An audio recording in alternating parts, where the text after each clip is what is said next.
Today's episode, we're going to be talking about a topic that is on so many business owners' minds at the end of the year. We're talking team bonuses. As a business owner, paying your team bonuses can be a great way to show appreciation and really reward hard work at the end of the year. But it's important to do this the right way. As a CEO, you are responsible to ensure that your business remains financially stable and that bonuses are distributed fairly and strategically. Welcome back to Business by the Books, where we break down financial strategies to help business owners like you make smarter decisions. I'm Danielle Hayden, your host and CEO of Kickstart Accounting, Inc., where we help business owners get clear on their numbers through bookkeeping so they can grow their business with confidence. Today, we'll be walking through my method as a CFO and CEO for determining year-end bonuses in a way that aligns with your profits, your cash flow, and your company's values. So if you're wondering how to reward your team without jeopardizing your business's financial health, this episode is for you. Now, you all know how I love a framework. So we're going to go step by step through this framework to determine the exact number that you can use to pay out your team bonuses. So step one is to determine your year-to-date net income. This is a non-negotiable. You should only distribute bonuses if your business has generated a profit and has cash on hand to support it. I have seen so many business owners feel pressure to offer bonuses simply because it's the end of the year or because it's become company tradition. But remember, you cannot and should not distribute money that you don't have.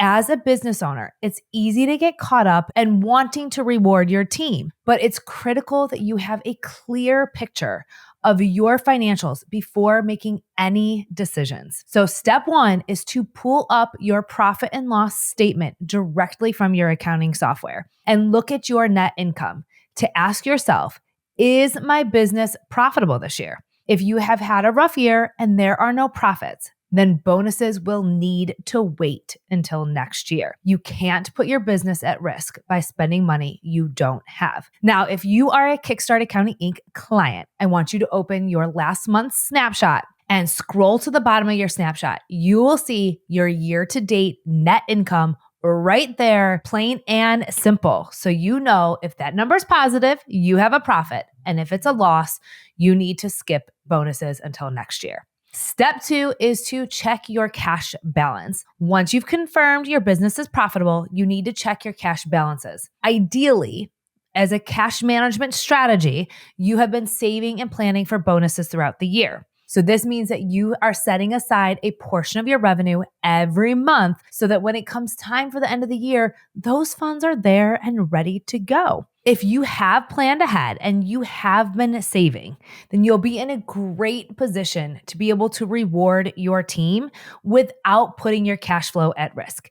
If you did not do that this year, let's check your cash balance to see what we can do and start planning on those transfers on a regular basis next year. All right, step three, we need to determine the amount that's going to be distributed. We don't want to take the whole net income or our whole cash balance and distribute it amongst our team. A good rule of thumb that I like to use as a CFO is 10% of your net income can be redistributed to the team as bonuses. This might vary depending on your business's performance or what your goals are as a business owner. However, I like to use the rule of thumb of 10% of your net income goes back to bonuses. So for example, if your net income is $100,000 and you've decided to use this 10%, that means you'll take $10,000 and distribute those dollars out to your team for bonuses. Step four is to identify who is eligible on your team for bonuses.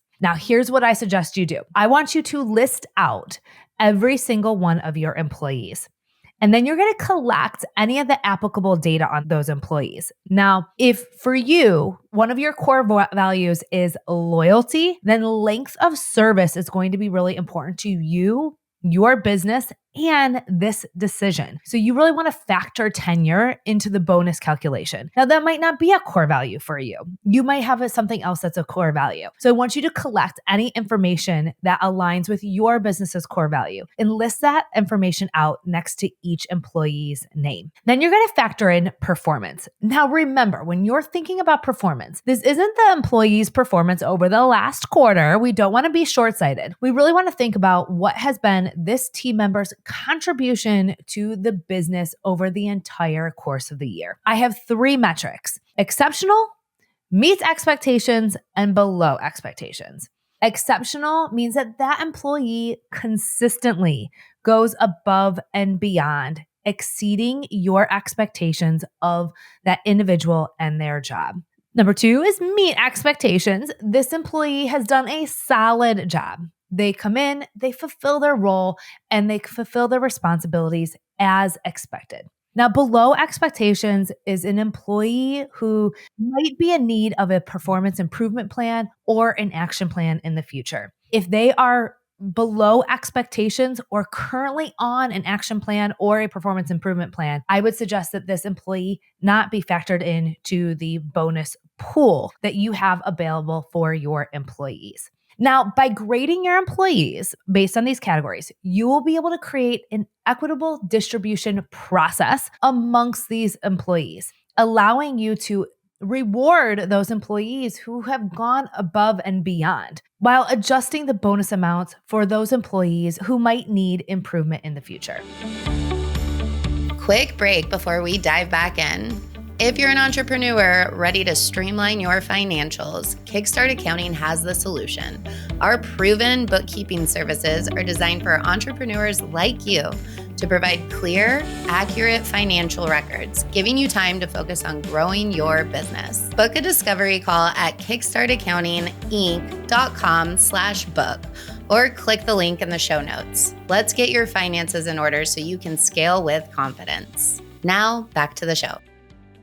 Lastly, we need to decide on the timing of our bonuses. This is really important for your taxes. So most listeners and most of our clients are on what we call cash basis financials reporting, meaning that the day that the income hits your account, it is considered revenue or sales. The day that the cash leaves your checking account is the day that we consider an expense to the income statement. So we consider those dollars spent, we consider that an expense on the profit and loss statement the day that the money comes out of your checking account. Now, if you want to lower your net income for this year and you want bonuses to be part of the tax equation for this year, we need to pay out bonuses before 12/31. If you want the bonuses to be included in next year's tax calculation, let's say you have had less net income this year, and you really want to push that expense to next year, you are expecting a more profitable year next year, we want to push that expense to next year's tax equation, then we want to pay the bonuses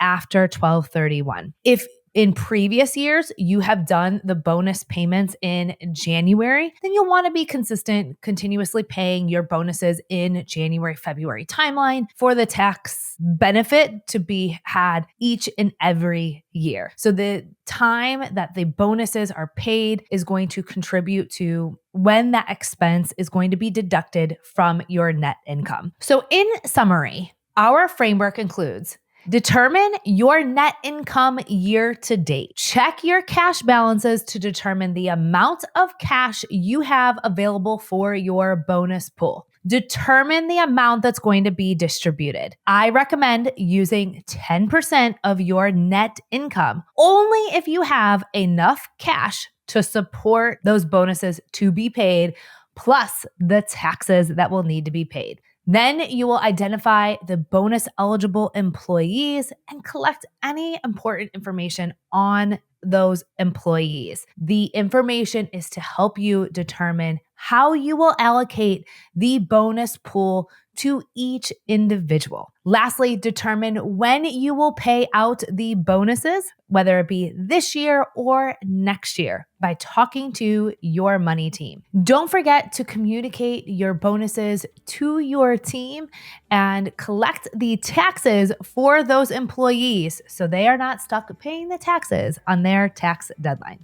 I know that's a lot. It's a lot of really big decisions. Your money team is here to help you. We love working with our clients to determine the amount that can be spent on bonuses, to determine the tax year in which to pay out bonuses. That is why our bookkeeping and tax team is here to help you as a business owner. Contact your money team to help you walk through this strategic decision. If you don't have a money team yet, I encourage you to go to kickstartaccountinginc.com and book a call. Our team would love to be a resource for you for your bookkeeping and your taxes. All right, until next time.